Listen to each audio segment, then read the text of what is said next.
Greetings, mortals. I am Natus, one of the rulers of the underworld, or specifically the ruler of Manga Hell, and today we'll be reacting to the newest chapter of My Hero Academia, chapter 372, titled Naked. Alright, so unless if this is supposed to be like a symbolic thing in the end of this chapter, I do not see why this title is called Naked. That or translation errors, because let's just say this isn't like Mashima, where when he implies naked or nude in the chapter titles, you can imagine fan service. It's just kind of it's a bit weird, but whatever. Let's get into this chapter, even though it's like a really weird chapter title. Again, like I'm guessing it's supposed to be some kind of symbolic, not literal.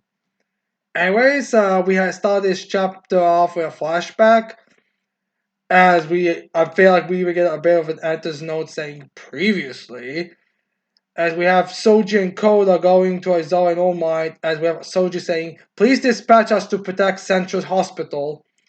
As we have, I'm guessing Aizawa and Azora and looking at them as they say, "How do you guys know about that? We haven't told any of the students yet." So the question like, how do you know that information? That isn't exactly known.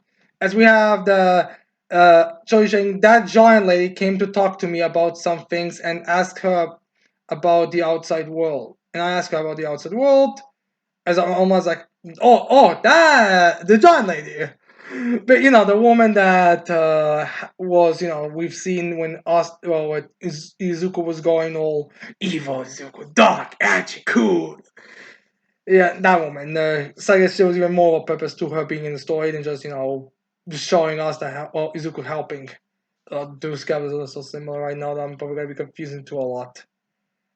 As we have so she's like I went telling her what she says is he so she says I went around and asked some other refugees as well. Well, alright, so she's saying, oh yeah, I went to a bunch of people to see if to confirm what she said is true.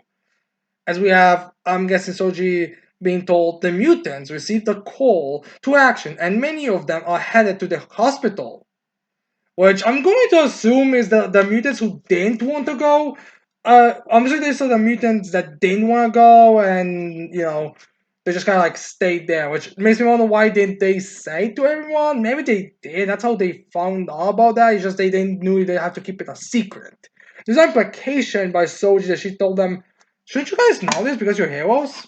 Or maybe she was like, they didn't think it was actually going to happen or anything. Like, I don't know. It's very difficult to get the full picture here. And although to be fair, that could just be a translation problem.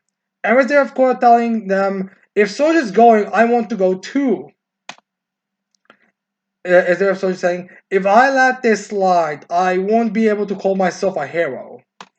So yeah, we have this, which is the reason why Soji and Koda are there because of these specific reasons. Because they know why these mutants are doing it, and they want to kind of quell the situation. Which does make me wonder if there's like a reason behind Jiro Kaminari Jiro and Tokoyami also going up against going against All for One.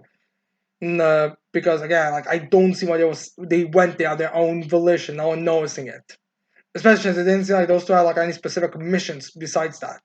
Well, not even besides that, like they didn't have any specific areas to go. So yeah. Anyways, maybe it will be explained like volume. So yes, anyways, they have Aizawa there. He closes his eyes and I guess just accepts it because yeah, it's gonna happen. As if Aizawa going to present Mike as he and present Mike are walking as he tells present Mike leaking false information about his location wasn't enough to fool the enemy.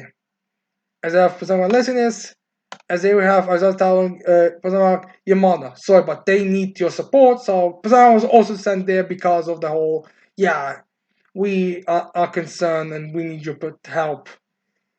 So yeah, and then we see Bazamak leaving with I think one hero as we see a bunch of mutants already defeated and restrained. As there we have President Mike thinking, you already know this as our sensei, but quirks get stronger in each generation. These kids, as he's huffing, are already far stronger than any of us were back when people called us the three idiots. I'm guessing that mean like the big three of the Azawa's generation. I'm guessing this means that their quirks are. I'm guessing this is implying that their quirks are superior than what their quirks were when they were, students. Like not to say that these like Soji and Koda are exactly stronger than what they were in school, but like, all right, if Soji was in the same generation as Aizawa and Present Mike, he wouldn't be as powerful as he's like right now with the giant mutated fist going to punch Spinner. Who, I'm not gonna lie, in this chapter he gets even more and more monstrous as it goes. Anyway, as then we see one Zangar saying that a bunch of birds flock into that paranormal liberation soldier, which I do still feel like we should have gotten his name at this point. Maybe that would be funny if we actually do get a roster of it, but it's like in this when this gets in a volume or something. I'm not sure. I was there to see Koda sending out the messages where it kind of looks like now. Okay, so Koda's hat actually kind of split open by it seems. Now it's like another hole on top of it, the giant middle one, which just kind of feels weird. I do wonder if that's gonna be permanent. But now it looks like he's just like sent out mentally. But yeah, anyways, then we get a bit of a Koda's flashback as we see Koda's mom, who I think who actually looks a bit scary than I think she looked back there. To be fair, it does seem like Koda's younger as well, so I'm going to assume this is, well, judging by the fact she seems to have. I want to say it's another child, but I think it might just be a pet rabbit. But or yeah, pet rabbit. But I'm thinking it's probably just an arch. But yeah, I think it's a pet rabbit. Maybe a child. I don't know. It's like very difficult to say specific what it is, but it's either a pet bunny or maybe it's a. Because I do believe God is a rabbit, or it's a child. I think it's a rabbit though. Not sure why she's holding it this way though. Anyways, then we have Koda's mom saying in Koji, one day you may also grow horns. These horns allow your feelings to reach animals, even if they are far away. So she's basically explaining her quirk and how his quirk could evolve potentially. So yeah, as she says that, we also have a bit of more information about Koji's upbringing.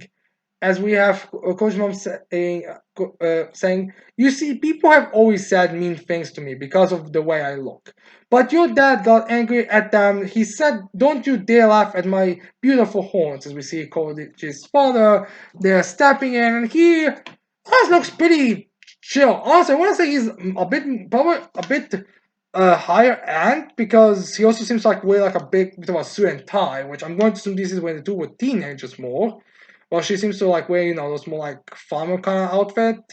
So yeah, I'm not certain, but yeah, uh, but yeah, I guess that's what's kind of is the whole situation going on there, which does make me think the two were actually on a date while they were interrupting or something. But yeah, anyways, then we have Koji's mom saying, Koji, you should follow his footsteps. Become an adult who gets angry when people laugh at someone who you care about. So yeah, I basically look up to your father, which does make me wonder if the father is that, or if it's just supposed to be like a weird, and translations make it sound worse than it actually is. Or maybe it's like more of a sentimental thing. Again, we haven't actually seen Koji's parents in current time. Like I think it's only in a flashback, so it's a bit weird. But yeah. Anyways, then we have Koji and Soji, Koda and Soji using their abilities, as we have Koda using Hitchcock birds, which I do wonder if it's supposed to be a reference to that movie director Hitchcock, and Soji using Octo expansion. And we also have Pazad Mike sending his sound blast to help Soji, as we see Koda, I'm guessing, knocking out the Liberation Soldier, which is kind of fun. These guys are supposed to be above average pro heroes, but they're being knocked out by birds. These Paranormal Mission Fund lieutenants was so useless when you actually think about it. Pretty much just a glorified plot devices. As then we also have Spinner getting hit by both sides.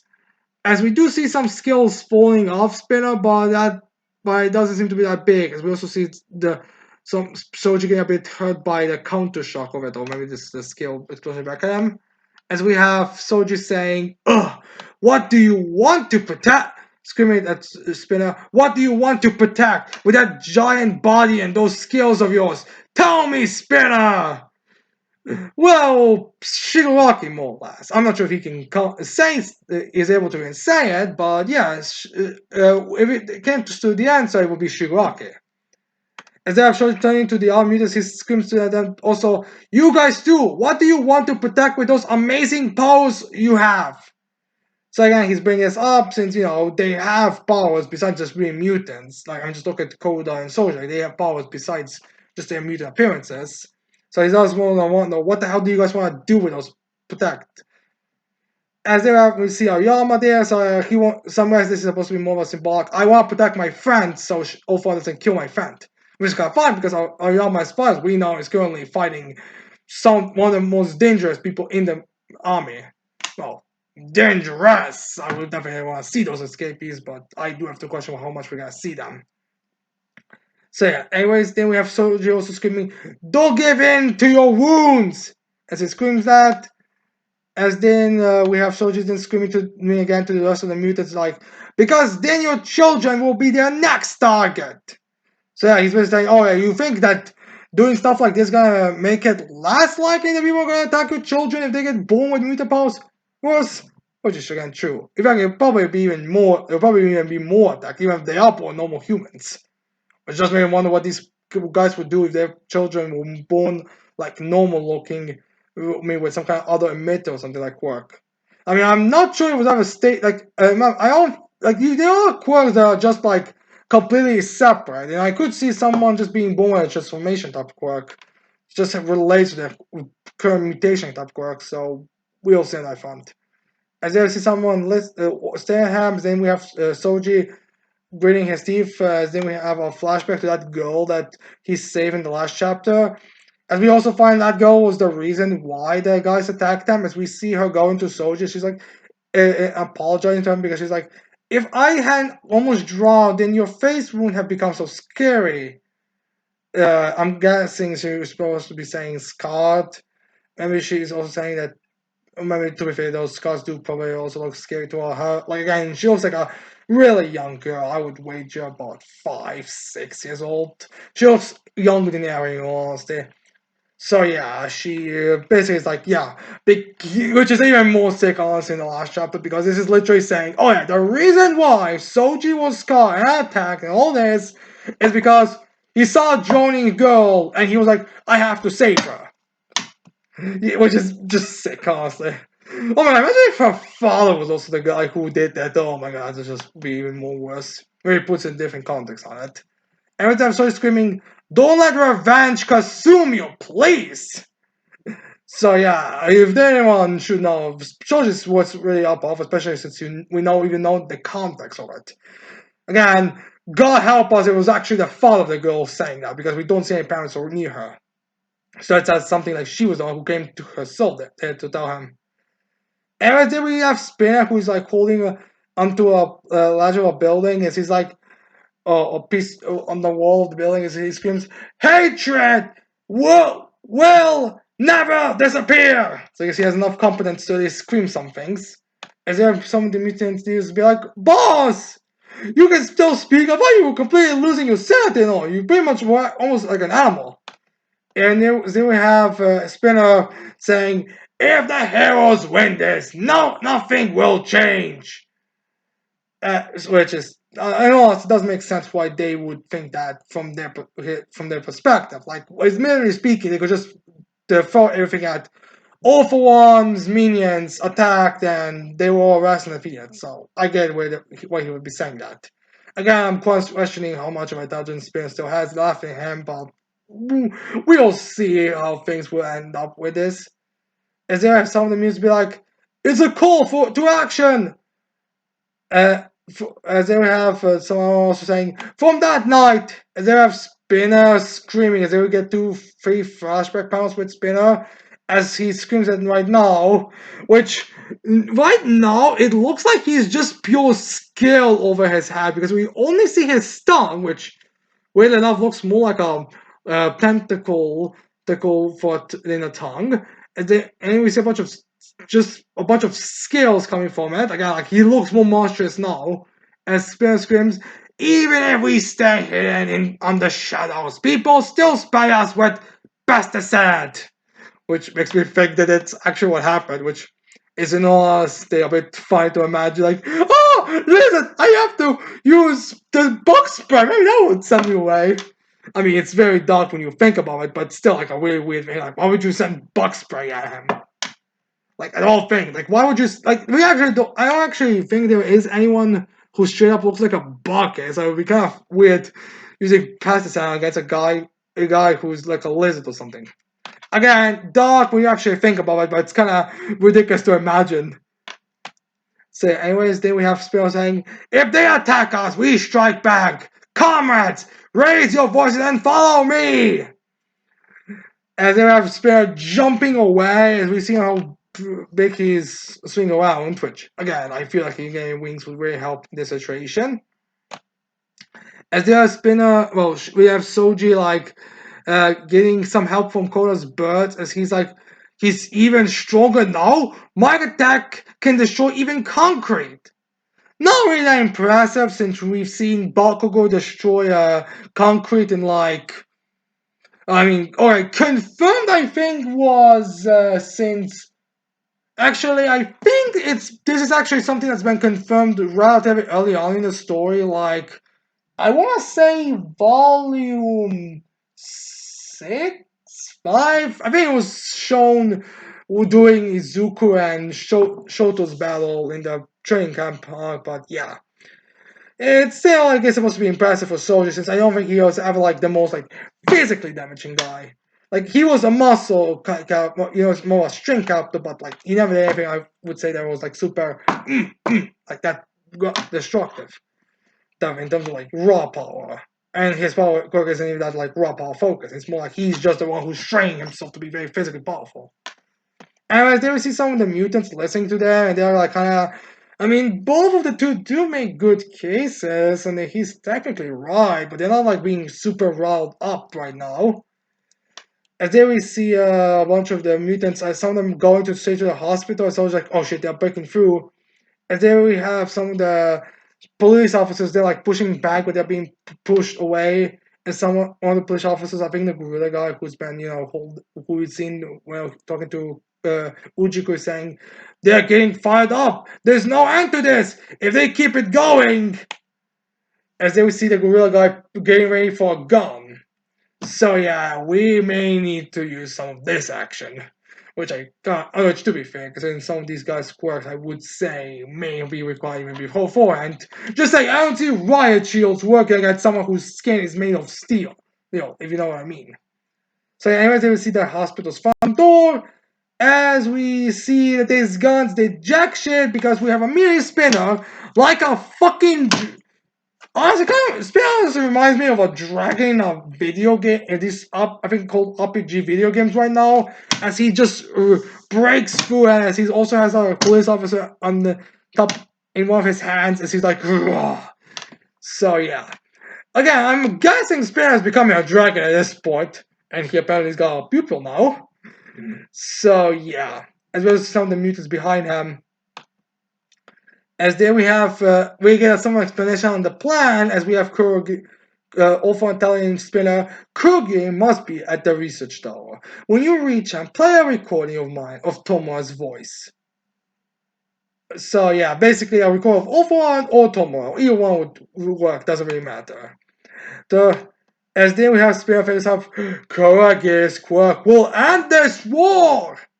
Which is a very logical assumption. I mean, you have Toga's teleporting the same area, her using twice his blood to make an army of twices, which was something that was so dangerous they had to literally eliminate twice over. Then you have the wide range of Derby, and then you have all of the Nomu, Spinner, Gigantomachia very likely, and all that stuff. You basically do have some of the strongest as well characters in one spot. Again, I do think this is going to go through it, right? And then we see some of the mutants being passed there, as then we see them, the patient's tower, as then we see a bunch of the doctors there, standing there side by side, as they are like holding hands to like prevent them to go to the patient's wing, which, to be fair, they're not actually even going there. As then we see like that Mario referencing character, as we see another doctor there, a female one, which I do wonder if she's supposed to be a Princess Peach reference or some other female princess in Super Mario. Again, I'm not really. Again, I can't say it's not as an obvious Super Mario reference as the other doctors we had. As then we see that one of the mutants that looking there. Oh, they're protective even now. There's Sparrow thinking to himself as his skills are, I guess, now falling off because there's too many of them or something. And Spear's like, you will become a hero for Tomo's sake. Well, I guess that's what All For One told Spinner when they were going over the plan. As then we have Spinner. Ignore that buzzing behind. It's probably nothing. Or the very least, it's not an explosion or something. Just ignore it. It'll be annoying, but maybe it will kill itself. So yeah, anyways, then we have Soji's, we see a flashback to what that one mutant, remember what Soji said, and then we have, as then we have a scene of the patient being looked over by that other mushroom reference from Super Mario. No, I'm not certain if this is supposed to be actively be in front of them, or this is like what's going on in that patient's wing right now. As then we just see them all standing there and kind of like waiting. As then we have Spinner thinking to himself, "Me thought I'll always be nobody, but if me reach you, me become someone." So again, like very simplistic. Because then we see like a, I want to say even younger Spinner, not even like a Spinner if he was where he was before this. Like I want to even say straight up younger. Is he even wearing the same clothes he wore when he was just, in his room all day? Is he running through the, well, it's not a kind of portrayal of running, as he says, Shigaraki, look! As he's going through all the doors and everything. And then Spinner's like, look how much people follow me! As he's all happy as all that. And they're like, yeah, and people follow me. As then we have Spinner immediately as he turns around. We cut back to reality as we see the monster back that Spinner is, and he sees no one's following her anymore. As then we have some Present Mark speaking from behind Spinner. He says, Soldier's voice has reached them. As we see a close up Spinner's eye, so Spinner is like, and he won't be your trump card.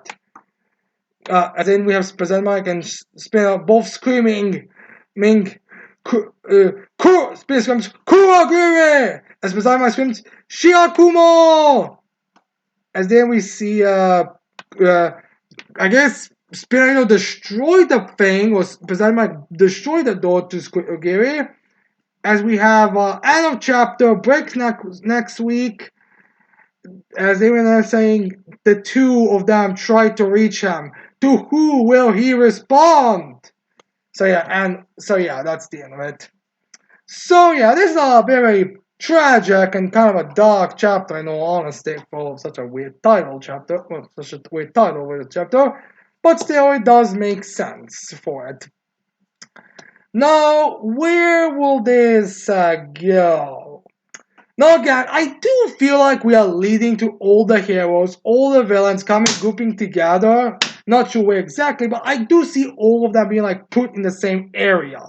It makes sense. I think there's more than enough setups and storylines connecting all these characters together to say the reason why we're gonna have this. This really be like a big struggle for the heroes and for the heroes to win. So I do feel like we are getting there. The question is, how will this go? Maybe this will happen during the final quotation. Like, maybe they're gonna succeed here, but they're gonna all be sent away later. I don't really know. Maybe it's gonna be something else. But needless to say, I do feel like however this goes, I do feel like Kurogiri will be sending things on.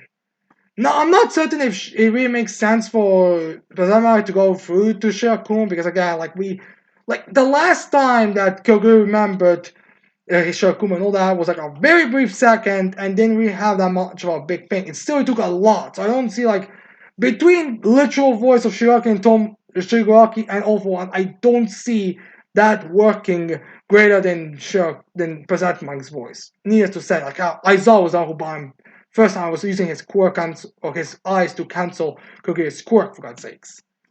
But yeah, I do not see Kurogiri I don't see Shirakumo going there. But even if he does reach him, I do wonder if this will not just have a worse effect on the situation, because again, like I don't know if All-For and Ray did just give Spinner free quirks, or if there's gotta be another quirk that he gave to make Spinner look even more like a dragon. I mean, he already looks like a fucking dragon for RPG, if you ask me. So we'll see on this front of things. But yeah, I don't know exactly how this was gonna turn out, but I do feel like this is not gonna turn out well for the heroes.